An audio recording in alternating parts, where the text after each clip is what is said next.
يسعد صباحكم، كيفكم؟ إذا عندكم فرنجي قديم من قبل بيوم تعالوا أقولكم شو حنعمل فيه. أكل كتير طيبة. هلا دايما نحنا بنعملها بس هيك شوي خلطت أشياء جديدة بالصوص. قطعت الفرنجي هيك وحطيتهم بالصينية، وهلا دقيت توم، دقيته كتير ناعم وحطيت له زيت زيتون، وبنضلنا بنخفق هيك الزيت مع التوم لحتى يصيروا تقريبا مثل الكريمة. شوفوا كيف صاروا، تخفقون شي دقيقتين ثلاثة يعني. وهلا بدي احط مردكوش، وحطيت شطة حرة اذا بدكن تحطوا، اذا بدكن لا، وخلطتهم هيك مع بعضهم بس هي. وهلا بدي ادهن فيهم الفرنجة، بدهنهم كلهم. 10 دقايق كانت خالصة الاكلة، كتير سهلة.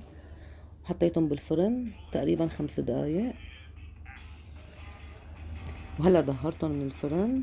حطيت لهم جبنة بارميزان، اذا عندكم اي نوع جبنة فيكم تحطوا. طلعوا مقرمشين كتير طيبين، صحتين وهنا.